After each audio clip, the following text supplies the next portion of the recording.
Here we are at Cobb on Wood doing eviction defense for the Bottoms, and our friend from Sausalito and the Camp Cormorant, which is recently evicted, showing her lettering skills and helping us immensely here.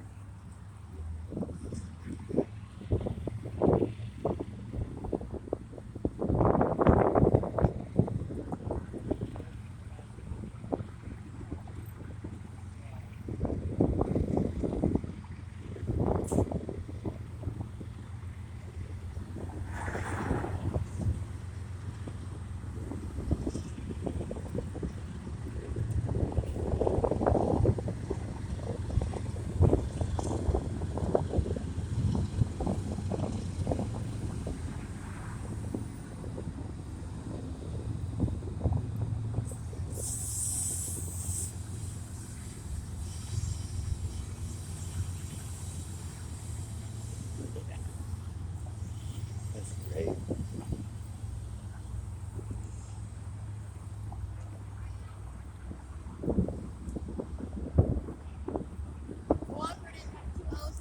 Two O's and one P.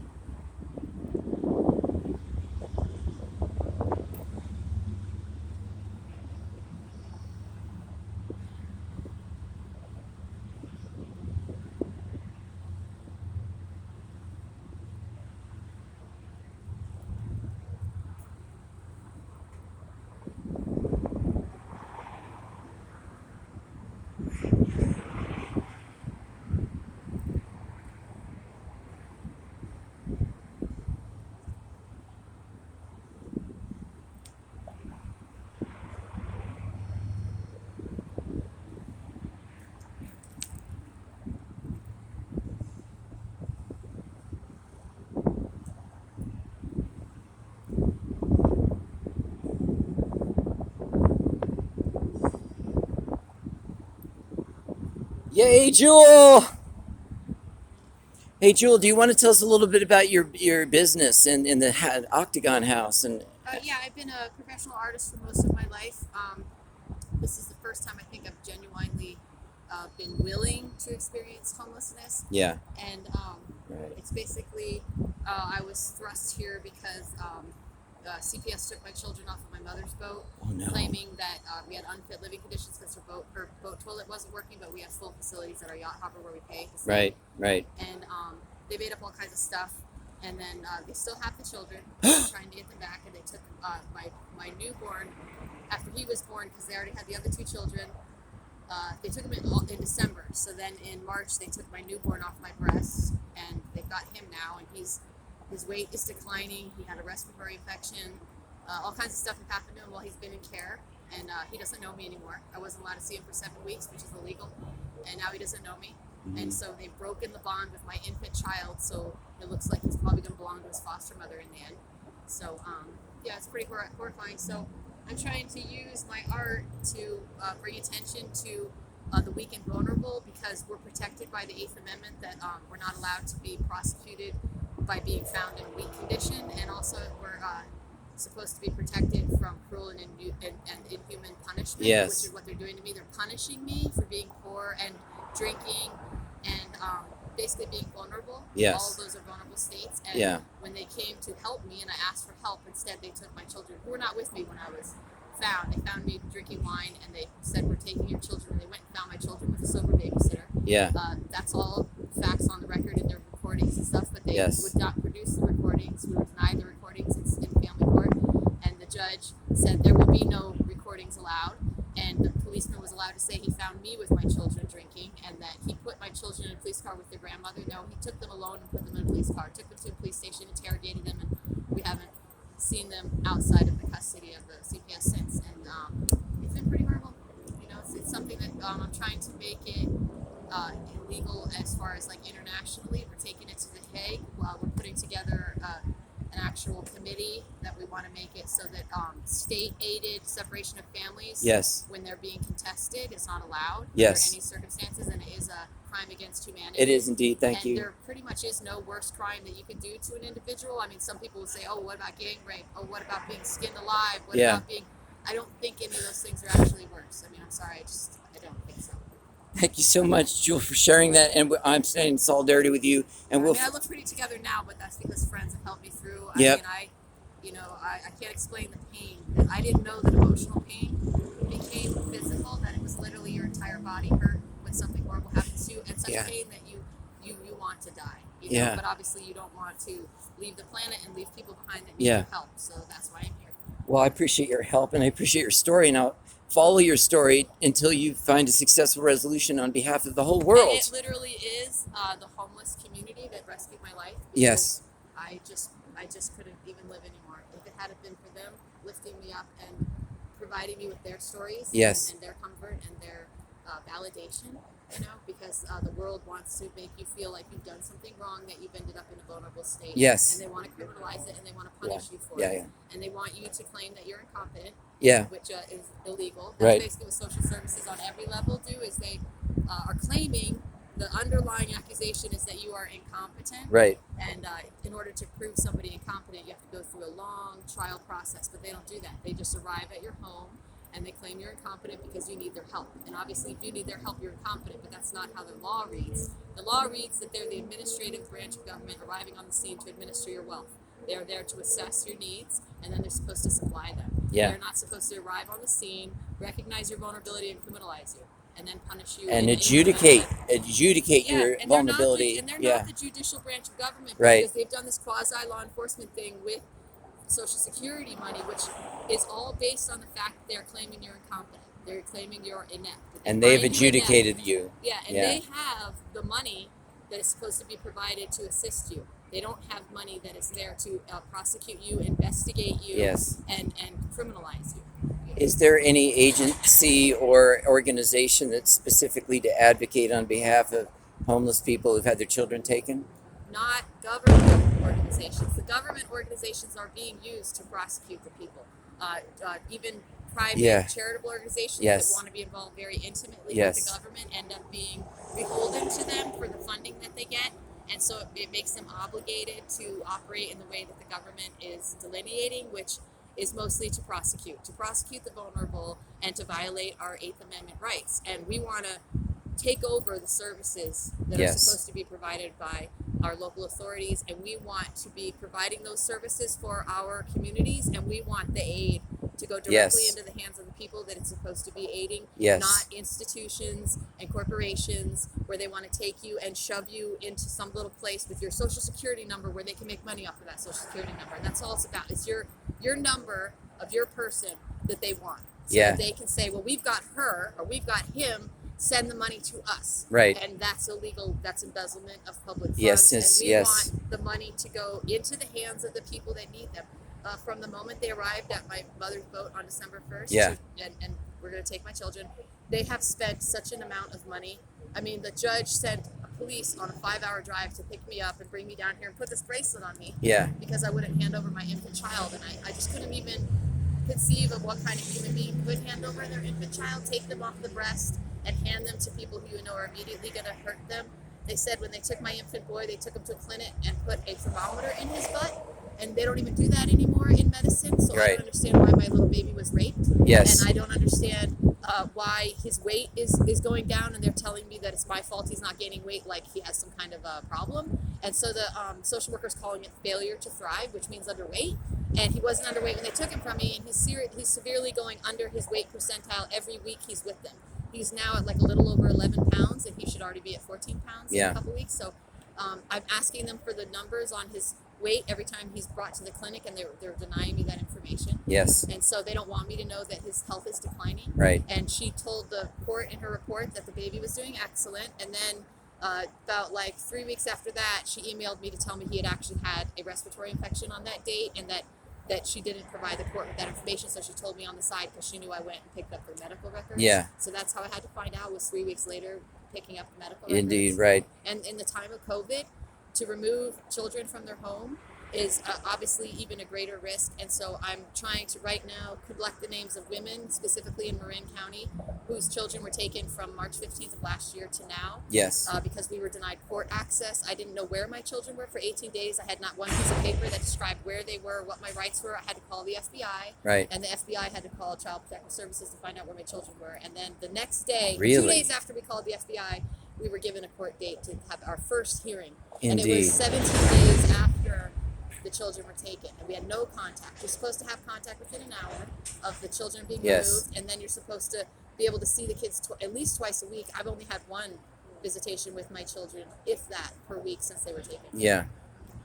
Well, it seems like this is incredibly important to be solved Yeah. for And everybody. It really is just everyone, like, it's not a big problem. It's just we need to actually have the right people being paid, which are pretty much people that are volunteering right now. Those are who we truly want to be working in these service departments, is people who are volunteering right now and aren't even looking for pay, but their heart and their mind is in a place where they can see how easy the problem can be solved, and they want to do it. And we just want to empower those people with funding so that things like this can be preserved, and that if this isn't appropriate land for people to dwell on, that they be given appropriate land to dwell on. And Yeah. instead of the federal government taking our parks and our forests that they can no longer manage and handing them over to foreign corporations, we want those lands returned to the public. Yes. We already have legislation that parks and lands that belong to the natives and were taken to be parks are supposed to be returned to the natives. Yes. They're not doing that. They're giving them to corporations in China Right. and other places to rape their resources. So Right. that's already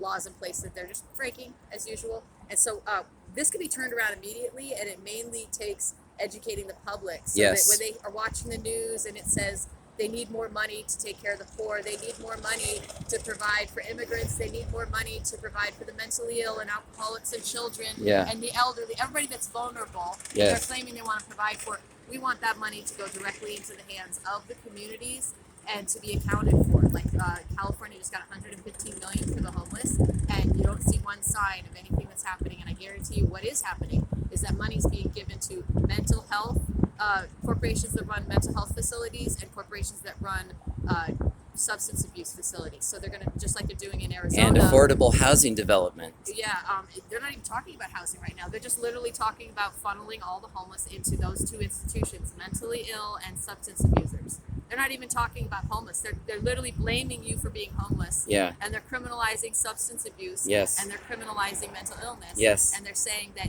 you don't have any right to choose your own services. I'm being told by the judge that I have to do things the way I haven't drank. I'm not drinking, or I never was an alcoholic. I was drinking because I wanted people to pay attention to my problem. Yeah. So they said, well, her drinking was clearly a cry for help. Yes, clearly a cry for help. But what they're saying is a cry for some other kind of help. Like, Yeah. I'm crazy, so I'm poor. So they need to step in and make me do what they want me to do. And instead of providing me with the services that I need, which are, I had my children kidnapped a few years ago by my ex-husband. I've never seen them again. So I have trauma from a kidnapping. Oh my and God. so when the police arrived at my boat, I explained to them that I need trauma therapy. I can't cope with the fact that I've never seen my daughters again. It was all Oh, done God. very illegally. It was felony after felony. Yeah. And I was speaking very articulately to them about the laws that were broken and how it Yeah. all happened. And they refused to manifest that footage because they said that I was drunk and disorderly and disrespectful. And I was sitting there on a stoop with my mother crying and telling them what I needed. And no way did I ever act any of Yeah. those things they described. That Right. wasn't even my state of mind. I thought help was coming. I was like, help is here.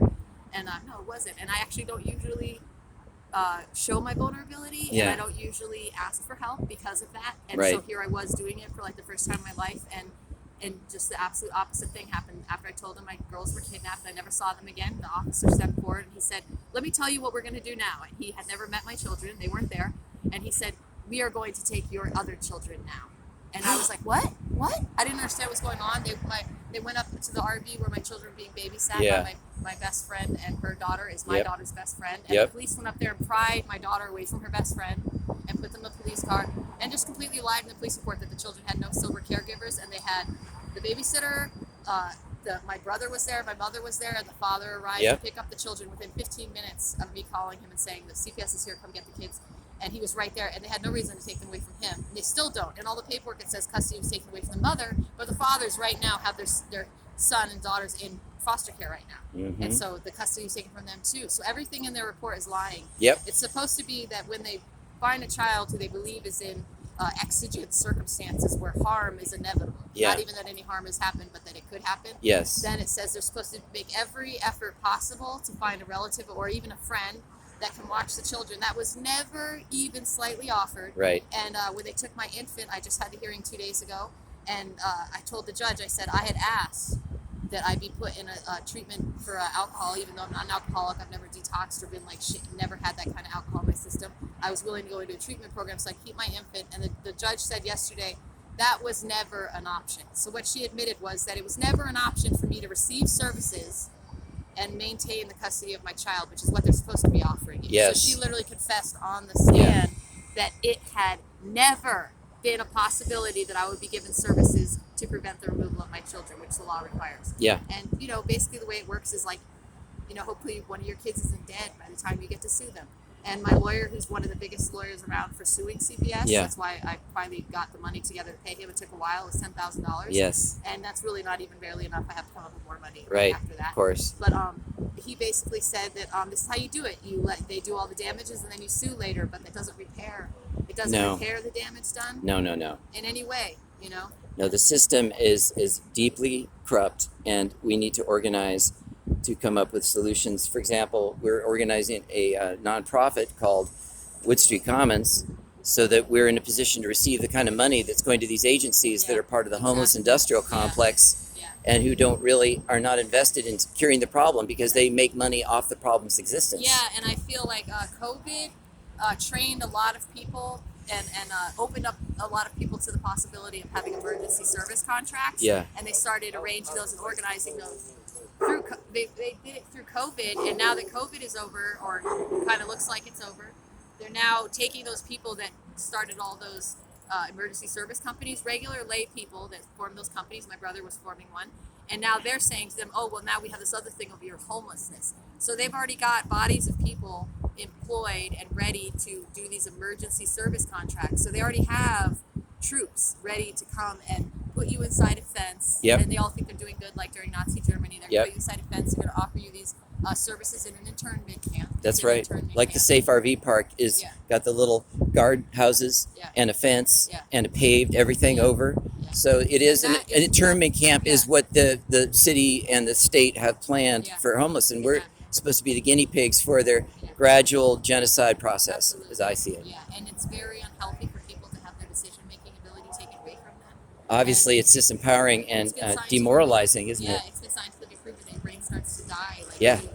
They're telling people in the corporate workplace, if you do the same thing every day, and that's why you're in depression, start making changes, like you be the one that fills the water cooler, like little decisions every day.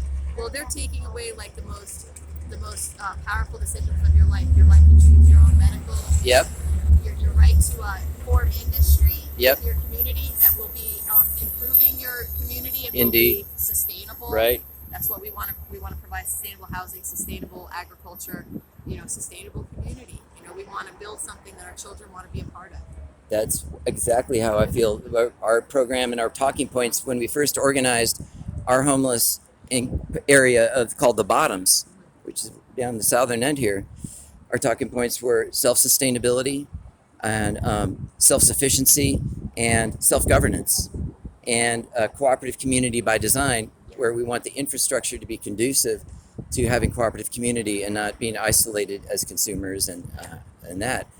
And so I agree with everything you're saying, and I think obviously your situation calls us to be more organized, get all of our organizational things together. Well, the demographic of like children ending up in the hands of CPS is primarily poor. It's not usually even like substance abuse or actual physical abuse or emotional abuse or any of those. It's literally just being poor, and that they've decided that if your children are in that vulnerable environment, you've failed. And they're taking them now. They're taking your wealth, which is your children. They're taking your inheritance, which is your children. You know? No, that's genocide in a particular form, and it's unacceptable. And now is the year and the time that this level of organization among homeless people that I've never seen before. And I specifically, from the time I was about 3 years old, I have a pattern of abuse from the state of California, all for the same stuff, being a poor kid, and then going on to being a poor mother with children. And the pattern of abuse is there. I mean, I've had about about 6 instances with the state of California Yeah. being abused for being poor and vulnerable. Well, I'm going to get involved with the California Homeless Union, and we're already involved in this statewide consortium of solidarity among encampments throughout California. Yeah. And we've got the Wood Street Commons, which we're trying to defend from eviction on both Caltrans side and on the City of Oakland side. And we're up against these entities like the Alameda County and all of its homeless services is budgeted with hundreds of millions of dollars. Yeah. And hardly any of that money, not even a dollar, has been showing up here at the biggest encampment in the state. Yeah, and it really shows when the families themselves are not finding housing, because usually that's kind of a like a given. If you have children, they're going to put you in some kind of housing. Yeah. But that's not the way it's going in Marin. And I've had all the social workers that the court has commanded me to deal with, and told me, yeah, we don't have housing, even though it's commanded by them that I have to have a house in order to get my children back. Yeah. It's part of the conclusion of the case plan that I have to accomplish. Yeah. And so they found me drinking and traumatized, and I was asking for therapy and substance abuse help. Right. And in the final conclusion of their case plan, they commanded me to get help for my therapy and stop drinking. They commanded me, when those were the 2 things I was asking for services Yeah. for. They commanded me Yeah. to come up with it. Come up with these 2 things that you need help for. You fix it, and then maybe if and but or when we give your children back. So That's how they always talk to you. this kind of treatment is part of this larger process of depopulation and genocide, as I see it, that's been going on since the Ohlone. We're 95% depopulated, and that's why we're reaching out to the Ohlone elders right now to ask them for their blessing and their permission for us to be here and to do whatever we can to help them repatriate their bones, which were stolen. Yeah, I'm a Lenape Esopus Indian from upstate New York, and there's thousands and thousands and thousands of them alive, even like Yes. blood, and they just pretend they don't exist because they don't want to be persecuted. In the 60s, they started telling their kids and their grandkids don't claim Indian heritage. So when I found out that that's what I was, and I recognized some of the women in my community had eyes like mine in upstate New York, and I started asking them around, are you Esopus? And they were there, and they said, oh yeah, my grandma's pure blood, she's still alive. And they said they stretch all the way from the Hudson to the Delaware River, and they're alive and well. And all that land from the Hudson to the Delaware is theirs, and it's non-transferable. And so the state of New York uses this whole reservoir system to keep the land from being developed. Yeah. Meanwhile, that's just holding it for us, and we're still alive. So there is something important happening here. Yeah. The native Indians of this land and the land you described, and maybe many other states, have a case that may support what the homeless are trying to do to regain their basic human rights and have their basic human needs met. Yeah. And this is the place to be. And I applaud your leadership in standing up and showing up Well, the way I'm you glad- have. Glad our issues are trending. You know, homelessness Yes. and CPS cases are trending right now in the media. They want Yes. to know what's happening, so it's a good time for us to let them know. And it's a good time for us to be showing up in the media, because this will help dispel, I think, the prejudice that's still socially acceptable against homeless people. Yeah. It's the last constituency it's okay to hate Yeah. amongst many. So Yeah, exactly. Well, we're doing good work. That's all we know, right? thank you, Jewel, and I'll be with you in this Yeah, amen. for life, Very probably. good. Amen. Yeah.